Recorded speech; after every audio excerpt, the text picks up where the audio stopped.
काला कोठे अभेद देखीला जीव ब्रह्म ऐक्य होणं याला काला घेणं, काला खाणं, याला सुखाची अनुभूती असं म्हटलं जातं. सुखो काला घेतला, धडपड कशा करता असते काला घेण्याकरता का? कारण काला खाल्लं की आम्हाला असं वाटत असतं की आम्हाला आनंद झाला, सुख झालं. हे जे सुख म्हटलं आणि काला म्हटलं याचा काही संबंध आहे का? ऐका, काला शब्दाचा अर्थ मी आता सांगितला, आता सुख शब्दाचा अर्थ सांगतो आणि दोन्हीचा अर्थ एक आहे म्हणून काला म्हणजे सुख कसं हे पटवून देतो. ऐका, काला शब्दाचा अर्थ सांगितला, दोन गोष्टी एकत्रित येणं, जीव आणि ब्रह्म ऐक्य होणं याला काला म्हणा. सुखाची व्याख्या नेमकी काय आहे? हो, सुख सुख म्हणायचं ते कशाला म्हणायचं? सुखाची खरी व्याख्या काय आहे? ज्ञानोबांनी दिलेली व्याख्या आपल्या सगळ्यांच्या पाठात बहुना सोयी जीवात्म याची लागे तेथे जे होई तया नाम सुख. ज्ञानोबांची भाषा आहे, किंबहुना सोये जीवात्म याची लागे आणि तेथे जे होये तया नाम सुख. आता बघा, किंबहुना सोये जीव आत्म याची लागे आणि तेथे जे होये तया नाम सुख. म्हणजे गुरुजी वैकुंठवासी भाऊ असं सांगायचे, सोये लागे आणि होये हे कळालं म्हणजे सुख कळेल म्हणायचे, असं गमतीने बोलायचे. ते जीव आत्म याची लागे, इथला जीव आत्म याची लागे याचा अर्थ जीव ब्रह्मस्वरूप होणं याने प्राप्त झालेलं जे सुख आहे त्याला खऱ्या अर्थाचं सुख असं म्हटलं जातं. बाकीच्या सुखाला सुख असं ज्ञानोबा म्हणायला तयारच नाही. मनोनी विषय भोगी सुख ते सात्यंतची जाण दुःख परी काय की जे मूर्ख न सेविता न सरी विषयाचे समसुख बेगडाची बाहुली अब्राची सावली जाईल रया. बाकीच्याला सुख म्हणायला तयार नाही. जीवात्म्याची लागे याला खऱ्या अर्थाचं सुख असं म्हटलं जातं. आणखीन खुलासा करतो, सुख शब्दाच्या दोन पद्धती आम्हाला सांगितल्या. ऐका जरा, सोप्या बोलतो. दुःखाला जन्म देणारं सुख वेगळं आणि दुःखाला कायमचं घालविणारं सुख वेगळं. लक्षात येते का बघा, दुःखाला जन्म देणारं सुख एक आणि दुःखाला कायमचं घालविणारं सुख दोन. मुळात काय आहे, सुख आणि दुःख हे जे शब्द आहेत, या शब्दाची गंमत सांगतो आपल्याला. वस्तू वस्तूच असते, त्या वस्तूकडे पाहण्याचा दृष्टिकोन प्रत्येकाचा भिन्न भिन्न असतो. मला सुख झालं असं जे म्हटलं जातं आणि मला दुःख झालं असं जे म्हटलं जातं ते नेमकं काय होतं असा जर विचार करायचा झाला तर वृत्तीत बदल होतो, एवढंच होतं, दुसरं काहीच होत नाही. वस्तूच आहे, हा माईक आहे. या माईककडे अनुकूल पद्धतीने पाहिलं की सुख होत आहे आणि प्रतिकूल पद्धतीने पाहिलं की दुःख होतं. वस्तूच आहे, पण ती वस्तू अनुकूल झाली की सुखाची अनुभूती आहे आणि तीच वस्तू प्रतिकूल झाली की दुःखाची अनुभूती आहे. आणखीन सांगतो, एक साहित्यातला विचार सांगतो म्हणजे कळेल. मी अनेकदा सांगत असतो, दोन अंधाऱ्या रात्रीमध्ये एक प्रकाशमय दिवस आहे आणि दोन प्रकाशमय दिवसामध्ये एक अंधारी रात्र आहे. नीट ऐका जरा. दोन अंधाऱ्या रात्रीमध्ये एक प्रकाशमय दिवस आहे, म्हणजे कालची एक रात्र आणि आजची एक रात्र. या दोन रात्रीमध्ये आजचा संपूर्ण एक प्रकाशमय काय आहे, दिवस आहे. बरोबर, हा एक प्रकार झाला किंवा हा एक वर्ग झाला किंवा अशा पद्धतीने चिंतन करणारा समाजातला एक विचार झाला. ऐका, दोन अंधाऱ्या रात्रीमध्ये एक प्रकाशमय दिवस असा विचार करणारा एक वर्ग, दोन प्रकाशमय दिवसामध्ये एक अंधारी रात्र असा विचार करणारा दुसरा वर्ग. खरं तर ते तिथंच आहे, पण विचार कसा करतो हे महत्वाचं आहे. दोन प्रकाशमय दिवसातला अंधार काय आणि दोन अंधाऱ्या रात्रीतला प्रकाशमय दिवस काय ते तिथंच शब्द आहे, पण विचाराची पद्धत कशी भिन्न भिन्न आहे नीट लक्षात घ्या. समाजामध्ये एक वर्ग असा आहे की दोन प्रकाशमय दिवसातल्या एका अंधाऱ्या रात्रीकडे बघणारा आणि समाजातला दुसरा वर्ग असा आहे दोन अंधाऱ्या रात्रीतल्या एका प्रकाशमय दिवसाकडे पाहणारा. रात्री कालची एक रात्र आणि आजची एक रात्र, या दोन अंधाऱ्या रात्रीमध्ये आजचा एक संपूर्ण प्रकाशमय दिवस आहे असं म्हणणारा एक समाजामध्ये वर्ग आहे आणि दोन प्रकाशमय दिवसामध्ये एक अंधारी रात्र आहे, म्हणजे कालचा एक प्रकाशमय दिवस आजचा एक प्रकाशमय दिवस, या दोन प्रकाशमय दिवसामध्ये कालची एक अंधारी रात्र आहे असं म्हणणारा एक वर्ग आहे. हेच बोलणं मी जरा थोड्या देहबोलीतून वेगळ्या पद्धतीने ट्युनिंग मधून सांगतो म्हणजे आपल्याला लक्षात येईल. दोन अंधाऱ्या रात्री असल्या तरी एक प्रकाशमय दिवस आहे असं म्हणणारा समाजातला एक वर्ग, दोन प्रकाशमय दिवस असले तरी एक अंधारी रात्र आहे हो असं म्हणणारा एक समाजातला वर्ग. कळालं का बघा. म्हणजे एक वर्ग असा आहे की तो केवळ एका अंधाऱ्या रात्रीकडे बघतोय आणि एक वर्ग असा आहे की तो केवळ एका प्रकाशमय दिवसाकडे बघतोय. सांगू आपल्याला, एक समाजातला वर्ग आहे तो दोन अंधारा रात्रीकडे फार लक्ष देत नाही, पण त्याच्यामध्ये असलेल्या एका प्रकाशमय दिवसाकडे बघतोय. आणि समाजातला दुसरा वर्ग असा आहे की दोन प्रकाशमय दिवसाकडे लक्ष देत नाही, पण केवळ एका अंधारा रात्रीकडे लक्ष देतो. हा समाजातला दुसरा वर्ग. आणखीन खुलासा करतो, अंधारा रात्रीकडे बघणारा एक वर्ग आणि प्रकाशमय दिवसाकडे बघणारा एक वर्ग, एकाला रात्रच दिसते आणि एकाला दिवसच वाटतोय. एक जण अंधारच पाहतोय, एक जण प्रकाशच पाहतोय. जो अंधार पाहतोय त्याला दुःखाची दृष्टी म्हणा, जो प्रकाश पाहतोय त्याला सुखाची दृष्टी म्हणा. विठ्ठला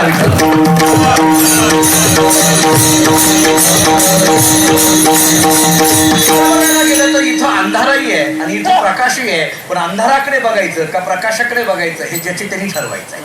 प्रकाशाकडे बघायचं का अंधाराकडे बघायचं हे ज्याचे त्यांनी ठरवायचं. मराठी साहित्यामध्ये या संबंधाने फार चांगलं चिंतन आहे. आता ही नारदांची गादी असल्यामुळे मी मराठी साहित्यातल्या कविता सांगत नाही, पण आवर्जून म्हटलं सांगत नाही, कारण खूप सांगायला लागले, काही सांगायला लागले, सांगत नाही, पण आवर्जून मराठी साहित्यातल्या काही कविता वाचा, आवर्जून वाचा. मंगेश पाडगावकरांची सांगा कसं जगायचं कणत कणत की गाणं म्हणत, एवढी कविता तुम्ही घरी गेल्यानंतर आवर्जून काढा आणि मग कळेल की त्याच्यात त्यांनी मांडलेला विचार. मी त्या कविता सगळ्या उच्चार करत नाही, परंतु तो मांडलेला विचार जरा डोळ्यासमोर घ्या. मी काय सांगायला लागलो, प्रकाशाकडे बघत राहायचं का अंधाराकडे बघत राहायचं. प्रकाशही आहे अंधारही आहे. जीवन म्हटलं की दोन्ही गोष्टी आल्या, कारण जीवन या शब्दाचा अर्थच आहे जन्म आणि मृत्यू. मग जन्म याच्याकडे बघत राहायचं का मृत्यू याच्याकडेच लक्ष देत राहायचं. अंधार याच्याकडे बघत राहायचं का प्रकाश याच्याकडे बघत राहायचं. सुख याच्याकडे बघत राहायचं का दुःख याच्याकडे बघत राहायचं. वस्तू वस्तूच असते, त्या वस्तूकडे बघण्याचा दृष्टिकोन प्रत्येकाचा भिन्न भिन्न असतो. वस्तू अनुकूल झाली की सुख वाटायला लागतं आणि वस्तू प्रतिकूल झाली की दुःख वाटायला लागतं. ऐका, तीच वस्तू अनुकूल झाली सुख आहे, तीच वस्तू प्रतिकूल झाली दुःख आहे. मी अनेकदा सांगत असतो, चाकू एका डॉक्टरच्या हातामध्ये आणि चाकू एका गुन्हेगाराच्या हातामध्ये. डॉक्टर त्या चाकूने कोणाचा तरी ऑपरेशन करून जीव वाचवतात आणि गुन्हेगार त्या चाकूने कोणाचा तरी खून करतो. चाकू चाकूच आहे, त्याच्याकडे बघण्याचे दृष्टिकोन भिन्न भिन्न आहेत. त्याच्याकडे बघण्याचे दृष्टिकोन भिन्न भिन्न आहेत. आणि खुलासा करतो म्हणजे कळेल काय आहे. पंढरपूरला आपण येता, चंद्रभागेला पाणी असणं हे सुखाचं का दुःखाचं. मी एक एक प्रश्न विचारत आहे, तुम्ही आपलं मन मोकळेपणाने उत्तर देता, काही घाबरू नका. ते चाललंय आपलं, काही आपलं घरातलंच कीर्तन आहे. मी काही फार नौखा अशातला भाग नाही आणि तुम्ही मला काही नवे आहेत अशातला भाग नाही. मी तुम्हाला म्हणजे जिथं जाईल तिथं हेच आहेत सगळे. या डाव्या बाजूला हे इथंच बसलेले असतात, असं नाही. ओळखीच आहे तिथं सर, आमच्या इकडल्या बाजूला असतातच कायम, त्यामुळे ओळखीची माणसं आहेत आपली सगळी. मला काय म्हणायचं आहे, चंद्रभागेमध्ये पाणी असणं हे सुखाचं का दुःखाचं. सुखाचं. नदीला पाणी असणं हे सुखाचं आहे. जर नदीला पाणी नसेल तर आपल्याला बघू वाटत नाही नदी. काय पंढरपूर बघा, काय लगेच लोक करतात. आमच्या लहानपणी कसं होतं, लगेच ते इतक्या लवकर मागे जायची काय सवय लागली लोकांना कळत नाही, एका मिनिटात मागे जातात. बरं, ते आमच्या काळी जर त्यांच्या ते म्हणत असतील तर बरं आहे. कधी कधी आम्हाला घेतात आणि म्हणतात आपल्या काळी. आम्ही म्हटलं आम्ही अलीकडे, आम्ही आणखीन जरा तरुण आहे की काय, आता वाढले म्हणून काय झालं, तरी तरुण आहोत. कधी कधी असं करतोच की आम्ही, नाही असं नाही. आम्हाला कधी कधी मागे घेऊन जातात. बरं, जाऊ द्या, काही का असो. आपला विषय काय आहे बघा, चंद्रभागेला पाणी असणं हे सुखाचं बरोबर आहे. मला सुख आणि दुःख कसं गंमत बदलत जातं बघा. वस्तू तीच आहे, ते सुखाची कशी वाटते आणि दुःखाची कशी वाटते. स्नान करण्या एवढं पाणी असणं, नदी पाण्याने अगदी व्यवस्थित पद्धतीने भरलेली दिसणं अनुकूल वाटायला. काही प्रतिकूलता नाहीये नदीच्या पाण्याची सध्या, अनुकूल वाटायला लागलं ते पाणी, म्हणून आम्हाला सुखाची अनुभूती येऊ लागली. पण समजा, मी समजा म्हणतोय, समजा भरपूर पाऊस पडला. मी समजा म्हटलं बरं का, कारण पाऊस आता समजण्यातच पाडायची वेळ आली. आता वास्तविकतेत तर काही पडे ना पाऊस. समजा भरपूर पाऊस पडला, नदीला पाणी आलं, महापूर आला आणि मग आमच्याकडे पंढरपुरामध्ये महापूर आलं की पंढरपुरामध्ये पाणी शिरतं, मठामध्ये पाणी येतं. मग आता आमचा महाराज बोधले महाराजांचा मठ आहे. नदीला पाणी एवढं आलं की ते बोधले महाराजांच्या मठात शिरलं, कमरे एवढं पाणी आलं. आता मला सांगा, आता ते पाणी सुखाचं का दुःखाचं. मी आपल्याला विचारलं, काय आता वाटायला लागलं तुम्हाला, दुःखाचं वाटायला लागलं का नाही. पाणी तेच आहे हो, हो नदी तीच आहे, काय वेगळं आहे का? पण नदीतलं पाणी जेव्हा अनुकूल वाटलं तेव्हा काय होतं? सुख. आणि तेच पाणी प्रतिकूल झालं की तेव्हा काय झालं? ते दुःख. बरं आता पुढलं आहे का? झालं नदीला महापूर आला, मठात पाणी आलं, आम्ही म्हणायला लागलो काय पाणी आलं, काय 2 दिवस झालं हा पाण्यात राहून पाणी पिण्याचे हाल. हा आता आम्हाला अनुभव आहे महापुराचे, त्यामुळे माहिती आहे आम्हाला की पाण्यात राहतो पण पाणीच प्यायला नसतं, नदीचं पाणी काय पिणार? चांगलं पाणी येत नाही, तिथपर्यंत पोहोच होत नाही, दुःख वाटायला लागलं. सगळं झालं. 2 दिवसानंतर महापूर ओसरला आणि ओसरल्यानंतर शासनाचे अधिकारी पंचनामे करण्याकरता त्या सगळ्या घराघरामध्ये आले आणि मग गोदले महाराजांच्याही मठात आले आणि मग बघितलं, अहो महाराज तुमचा मठ फारच पडला, फार तुमचं नुकसान झालंय, तुमच्याकरता आम्ही 25,000 रुपये अनुदान सांगतो. आता सुख झालं का दुःख? 25,000 रुपये मिळणार 2 दिवसात? 10 दिवस लागतात. 2 दिवसात मिळायला लागले. अरे वा वा वा, ज्याच्या त्याच्या ह्यानं सांगितलंय. काही काहीला तर दिवसात लाख आहे, त्याचा काही प्रारब्धाचा भाग आहे, ज्याच्या त्याच्या नशिबाचा. नावं ठेवायची नाहीत, वा म्हणायचं, आपण बघायचं मोकळ्या म्हणून बघायचं. अरे वा वा, आपल्याला नाका देणार पण तुला तरी मिळतंय ना, छान आहे म्हणायचं आपण. ते कधी कुणाला नावं ठेवत जायची नाही, पैशाबद्दल कधी नावं ठेवायचं. ज्याच्या त्याच्या प्रारब्धाची जोडे, प्रारब्धाची वाडी, ज्याच्या त्याच्या प्रारब्धाने चाललेला आहे. एवढंच का तुम्ही घेता? तुला देत नाही, तू शांत राहा. ज्याला देतात देऊ दे, देतात ना, आपल्याच कोणाला तरी देतात ना, काय हरकत नाही. उलट आपण त्यांच्याबद्दल बोलल्यानंतर त्यांनाच दया येईल, आपल्याला थोडं देतील. असं काहीतरी होईल कधीतरी.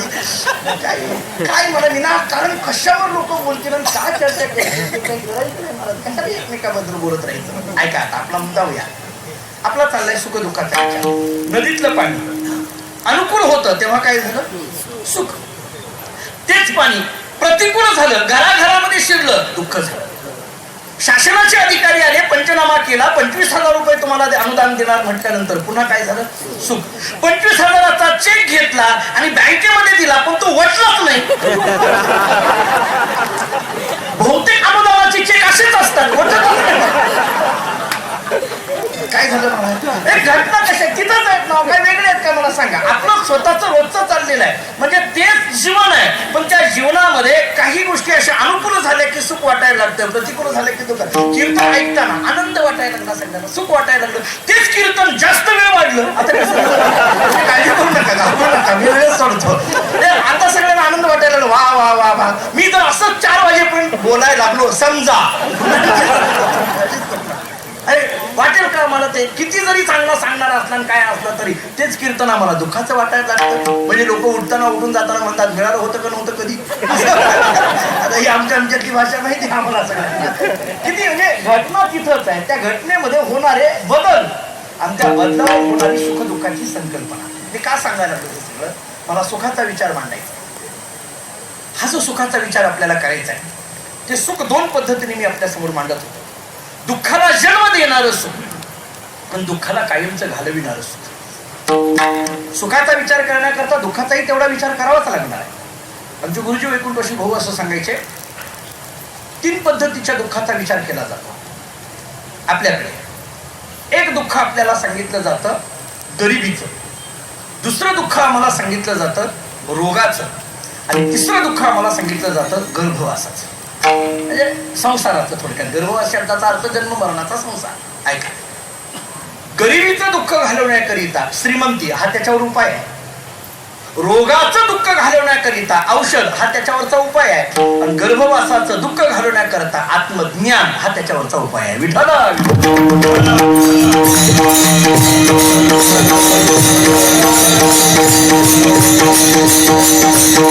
पुन्हा 2 सुखाच्या चिंतनाकडे येतो. दुःखाला जन्म देणारं सुख आणि दुःखाला कायमचं घालविणारं सुख. उदाहरण देतो म्हणजे आपल्या लक्षात येईल. प्रपंचातही सुख आहे, नाही असं नाही, आणि परमार्थातही सुख आहे. मग प्रपंचातल्या घटनेलाही सुखच तुम्ही म्हणता आणि परमार्थातल्याही घटनेला सुखच म्हणता. मग या दोन्ही सुखामध्ये फरक काय? फरक एकच आहे. प्रपंचातल्या सुखाने दुःखाला जन्म दिला आणि परमार्थातल्या सुखाने दुःखाला कायमचं घालवलं. प्रपंचातल्या सुखाने दुःखाला जन्म दिला. आमच्या वडील गुरुवारी दादा एक उदाहरण देत असत, म्हणजे महाराजांना नाही, आमचे वडील असं सांगत असत, मुलगा झाला सुख झालं, गावभर पेढे वाटतं. मुलगा झाला सगळ्या गावाला पेढे वाटतं. मुलगा मोठा झाला, लाथा मारायला लागला, दुःख झालं. म्हणजे त्या सुखाने दुःखाला जन्म दिला की नाही? आहे का नाही? परिस्थिती काही वेगळी आहे का आजची परिस्थिती? बरं, जाऊ द्या, दुसरं उदाहरण देतो. हे नाही पटलं, दुसरं उदाहरण देतो. उदाहरण सोपं आहे. घरामध्ये लाईट असणं सुखाचं का दुःखाचं? घरामध्ये लाईट असणं सुखाचं का दुःखाचं? सुखाचं. 1 महिन्यानंतर एमएससीबीचं बिल येणं सुखाचं का दुःखाचं?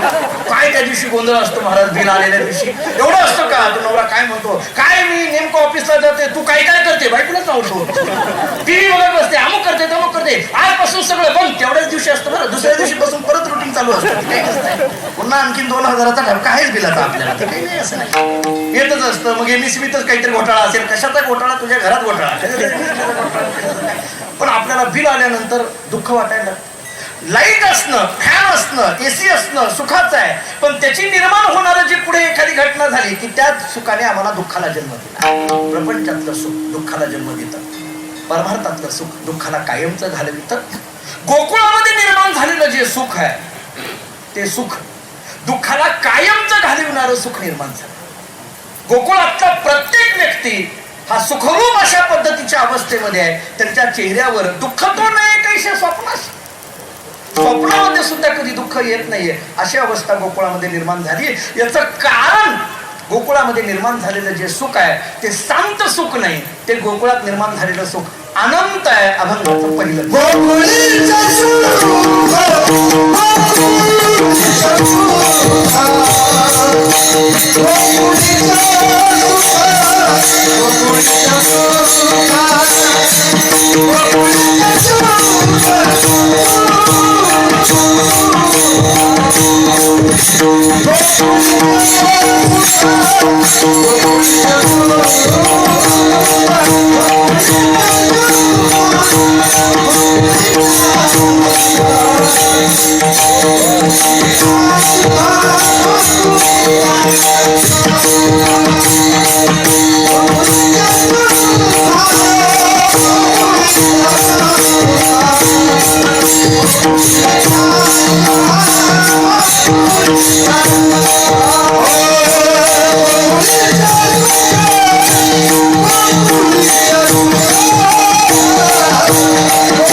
जगद्गुरु श्री संत तुकाराम महाराज सांगतात, गोकुळामध्ये निर्माण झालेले जे सुख आहे त्या सुखाचं वर्णन करताना तुकाराम महाराजांनी 2 शब्द ठेवले, अंत पार नाही लेका.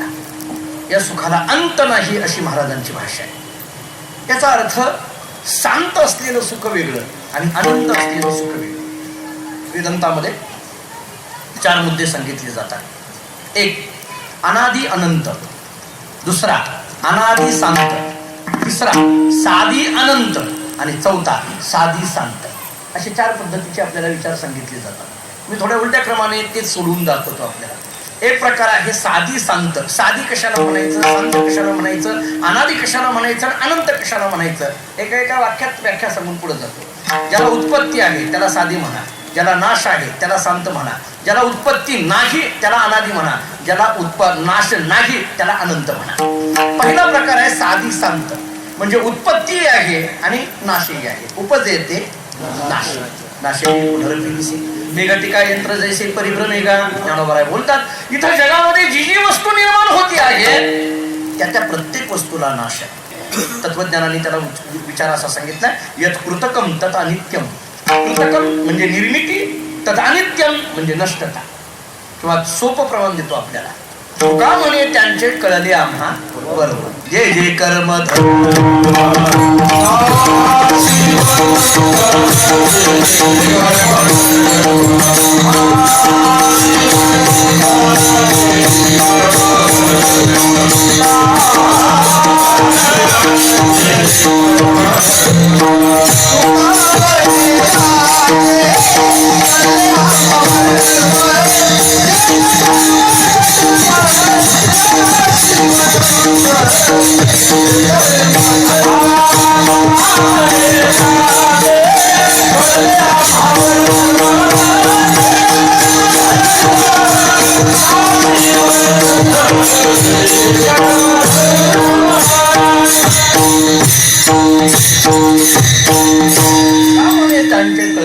वर्म जे जे कर्म धर्म नाशिवंत. इथं कर्म धर्म नाशिवंत, कर्म नाशिवंत, कृतकम तथा नित्यम म्हणजे निर्मिती आहे, उत्पत्ती आहे, त्याचा नाश हा ठरणारा आहे. ऐका, ज्याची उत्पत्ती आहे त्याचा नाश ठरलेला आहे. प्रत्येक जीवाचा जर विचार केला, जो जो जन्माला आला त्याला प्रत्येकाला जावं लागणार आहे. जो जो जन्माला आला, कित्येक उदाहरणं या संबंधाने आपल्याला देता येतील. जो त्याच्याही पुढे बोलायचं झालं तर कबीर महाराजांचा हिंदीमध्ये एक दोहा फार चांगला. कबीर महाराजांचा एक दोहा हिंदीमध्ये असा आहे, जसं त्वारे का पिंजरा तामे पंची कोण आणि रही बे तो अचरज है नहीं नहीं तो अचरज कोण. कबीर महाराजांचं बोलणं आहे, जसं त्वारे का पिंजरा तामे पंची कोण. कबीर महाराज सांगतात 10 दरवाजाचा असलेला हा पिंजरा, त्याच्यामध्ये असलेला जीवात्मा नावाचा पक्षी, रही बे तो अचरज है नहीं रहे तो अचरज कोण. म्हणजे हा जीवात्मा नावाचा पक्षी या पिंजऱ्यामध्ये जर राहिला तर आश्चर्य आहे, जर नाही राहिला तर कशाचं आश्चर्य. सोपं बोलू का, माणूस जिवंत राहिला तर आश्चर्य आहे, मेल्यानंतर आश्चर्य नाही. जिवंत राहिला तर आश्चर्य. बघा तुम्ही ते दवाखान्यात एखाद्या माणसाला भेटायला जातात का नाही, माणसं भेटायला जातात आणि भेटून खाली उतरताना दुसरा माणूस जाणारा जो असतो ना तो विचारतो कुठे गेलतात, त्यांना भेटायला गेलतो. कसं काय, आणखीन आहे बरं का. मेला नाही हे सांगायचंय त्याला, किती आश्चर्य. म्हणजे आणखीन आहेत बरं का, आणखीन आहेत बघा, वाटलं होतं काल घोटाळा होतो घ्यायची, नाही झाला. पण म्हणजे राहिला याचं आश्चर्य आहे, मेला याचं आश्चर्य नाही. राहिला की आश्चर्य वाटतं, मेल्यानंतर काही लोक म्हणतात तसं असतं, कोण राहणार आहे का, सुरूच होतं. उपदेशाचा एक स्वतंत्र प्रकार आहे, तो त्याच लोकांना जमतो. काही काही ठरलेलंच असतात महाराज इथे, म्हणजे गमतीच असतं. जाऊ द्या, मुद्दा आपल्याला एवढाच मांडायचा आहे की जन्म म्हटलं की हा मृत्यू ठरलेला आहे. साधी शांत या प्रकार. दुसरा मुद्दा सांगतो, साधी आहे पण अनंत आहे. जरा सूक्ष्म ऐका, साधी आहे पण अनंत आहे. म्हणजे उत्पत्ती आहे पण नाश नाही. असं काय आहे, असं कसं शक्य आहे. कारण उत्पत्ती म्हटलं की नाश ठरलेला आहे, आणि तुम्ही तर उत्पत्ती आहे पण नाश नाही म्हणता. तत्वज्ञानाने विचार असा सांगितलाय, मोक्ष ही जी अवस्था आहे, मोक्ष प्राप्त झाला असं म्हटलं जातं. खरं तर वेदांताला हेही मान्य नाही.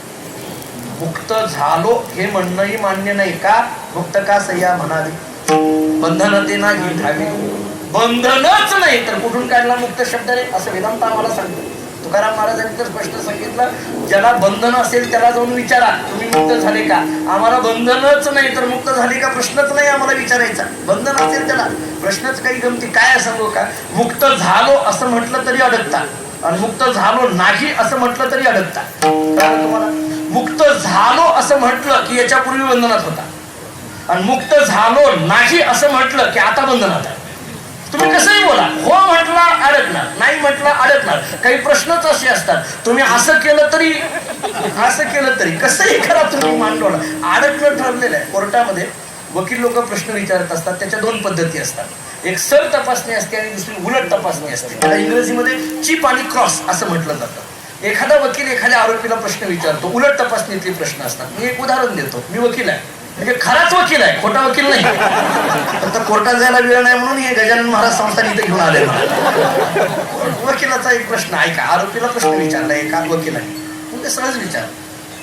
त्याला विचारलं, का रे तू तुझ्या बायकोला केव्हापासून मारायचं सोडून दिलं? तुम्ही मनावर घेऊ नका बरं का, आपलं काही संबंध नाही. मी पंढरपूरचं सांगतो. विचारलं, तू तुझ्या बायकोला केव्हापासून मारायचं सोडून दिलं? तो जो आरोपी जर म्हटलं का नाही 8 दिवसापासून, वकील लगेच म्हणतो याच्यापूर्वी मारत होता. हे सिद्ध झालं, संपलं विचार. उदाहरण संपलं. अडकला की नाही? होय म्हटलं अडकला, नाही म्हटलं अडकला. कसंही बोला, काही प्रश्नच असे असतात की त्या प्रश्नामध्ये अडकण्याची भूमिका असते. काही प्रश्नामध्ये अशी असते. मला काय सांगायचं आहे, मुक्त असं म्हटलं तरी अडचण येते, पण तरीही आत्मस्वरूपाचं अज्ञान स्वीकारण्यामुळे मुक्त झालो असं म्हणण्याचा प्रकार. ठीक आहे, झालो ना एकदा, मोक्ष अवस्था प्राप्त झाली ना, ते काय अत्यंत दुःख निवृत्ती परमानंद प्राप्ती, ते कसं झालं काय झालं याचा खुलासा करत नाही मी सध्या. पण मोक्ष अवस्था एकदा आली की मग मात्र त्याचा नाश नाही. म्हणजे साधी आहे पण ती अनंत आहे. मग नाश नाही, शेवटपर्यंत ती राहील. झालं, दुसरा प्रकार संपला. तिसरा ऐका आता, अनादि शांत. अनादि, अनादि म्हणजे काय? उत्पत्ती नाही. अनादि उत्पत्ती नाही पण शांत म्हणजे नाश आहे. असं काय? उत्पत्तीच नाही, नाश आहे, कसं काय म्हणतात? ऐका, याच्याकरता वेदांतांनी उदाहरण दिलंय मायेचं. ही जी माया सांगितली जाते किंवा अविद्या सांगितली जाते ही अनादि आहे. 6 गोष्टी अनादि सांगितलेल्या आहेत. मी सगळा खुलासा करत, जसं ब्रह्म हे अनादि आहे तशी माया सुद्धा अनादीच सांगितली. तिची उत्पत्ती कोणापासून सांगता येत नाही. ही अनादि आहे पण ब्रह्मज्ञान प्राप्त झालं की तिचा नाश आहे, म्हणजे शांत आहे. अनादि आहे पण शांत आहे. आणि सगळ्यात महत्वाचा शेवटचा मुद्दा, अनादि अनंत म्हणजे ज्याची उत्पत्ती नाही आणि ज्याचा नाशही नाही असा परमात्मा आहे. आणि असा अनंत अनादि असलेला परमात्मा गोकुळामध्ये अवताराला आल्यामुळे अंत पार नाही. विठाला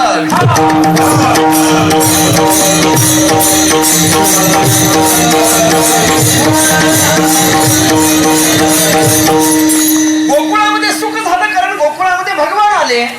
भगवान आले खरं, पण भगवान येण्याकरिता अगोदर गोकुळवासियांना अनंत दुःख सहन करावी लागली. त्याच्याशिवाय भगवान येत नाही. मी अनेकदा सांगत असतो, दुःखाचा अनुभव आल्याशिवाय सुखाची जाणीव होत नाही. लक्षात घ्या, दुःखाचा स्पर्श झाल्याशिवाय सुखाची जाणीव होत नाही. पुढं चांगलं सुख मिळायचं असेल तर आता थोडं दुःख सहनच करावं लागतं. कळालं? पुढं भगवान श्रीकृष्ण परमात्मा अवताराला येणार आहे, पण हे येण्याकरिता, हे सुख अनुभविण्याकरिता कंसाचा त्रास हा गोकुळवासियांना सहन करावा लागला ना. अगोदर त्रास सहन करावा लागला. किंवा भगवंताच्या लीलेचं सुख भोगण्याकरिता वेगवेगळ्या राक्षसांचा त्रास गोकुळवासियांना सहन करावा लागला. म्हणजे सुख हे दुःख भोगल्याशिवाय सुखाचं महत्व लक्षात येतं. मी अनेकदा उदाहरण देत असतो, आपल्याला माहितच आहे. पुढं चांगलं सुख मिळत असेल तर आता थोडं दुःख सहन करायला हरकत नाही. नाही कळालं तर सोपं उदाहरण देतो. कीर्तन झाल्यानंतर महाप्रसाद आहे. आपलं काय नाही तर आपल्यालाच आपली व्यवस्था बघावी लागते, नाही तर घोटाळा व्हायचा नाही. आहे, असतोच. कालाय म्हटल्यानंतर महाप्रसाद असणारच आहे. कीर्तन झाल्यानंतर जर सगळ्याला प्रसाद मिळत असेल तर तासभर कीर्तन ऐकायला काय हरकत आहे? कळालं का आता तुम्हाला? पुढे चांगला प्रसाद मिळत असेल तर हे थोडं दुःख सहन करायला काय हरकत आहे? तसं भगवंताच्या येण्याचं सुख भोगायचं असेल तर कंसाच्या दुःखाचं सहन करायला काय हरकत आहे? कंसाने केलेल्या त्रासाचं दुःख सहन करायला काय हरकत आहे? गोकुळवासियांना दुःख सहन करावं लागेल. आणखी बोलू, ते मी माझं बदलचं बोलत नाही. तुकाराम महाराजांनी याला प्रमाण दिलं. तुकाराम महाराजांचं सगळ्यांच्या ऐकण्याचं प्रमाण असेल. तुकाराम महाराजांना कुणीतरी विचारलं, महाराज देव आपल्या घरी आले, हे कसं ओळखायचं? तुकाराम महाराज सांगतात, देवाची ते खून आला ज्याच्या घरा, त्याच्या पडे चिरा संसाराच्या. महाराजांचीच भाषा.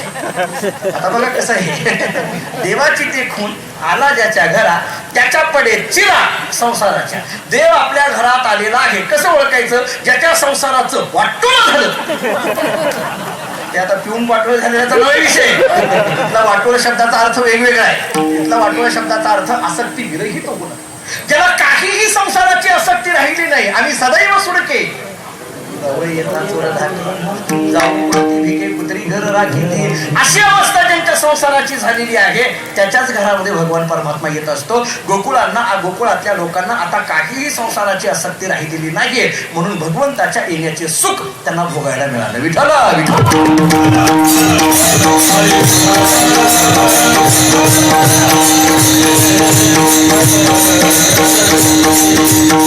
भगवंताच्या येण्याचं हे सुख 3 पद्धतीचं सांगितलं जातं. ऐका, आधी भौतिक सुख, आधी दैविक सुख आणि आध्यात्मिक सुख. हे इथं कसं लावायचं एका वाक्यात सांगून पुढे जातो. भगवान आपल्या गावात येणं याला आधी भौतिक सुख म्हणा, भगवान अंतरात येणं याला आधी दैविक सुख म्हणा आणि भगवान अनुभवात येणं याला आध्यात्मिक सुख म्हणा. आधी भौतिक, आधी दैविक आणि आध्यात्मिक. भगवंताच्या येण्याने गोकुळवासियांना सुख झालेला आहे. गोकुळीच्या सुखा अंतपार नाही लेका मान्य. भगवंताच्या येण्याने असा शब्द आहे, याचा अर्थ भगवान आले म्हणजे काय झालं, निर्गुणात असलेला परमात्मा सगुणामध्ये आला. आपल्या ऐकण्याची सगळ्यांची प्रमाण नेहमीची आहेत. निर्गुण असलेला परमात्मा सगुणामध्ये का आला? अद्वयची दोय झालीचे कारण धरिले नारायणे भक्ती सुख. अद्वय असलेला परमात्मा द्वयामध्ये आला कशा करता? भक्ती सुखा करिता किंवा या सुखा कारण वैकुंठ सोडून ससरी घेऊन राहिला किंवा आला नावा रूपा.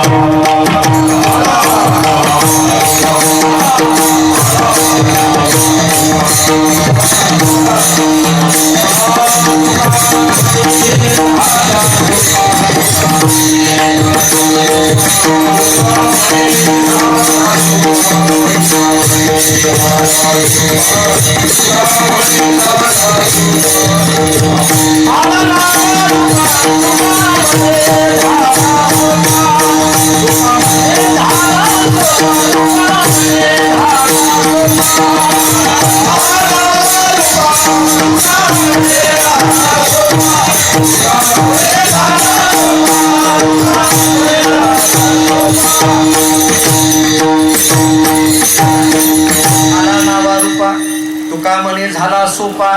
निर्गुण असलेला परमात्मा उपासनेच्या दृष्टीने कठीण आहे. मग उपासनेच्या दृष्टीने लोकांना सोपं व्हावं म्हणून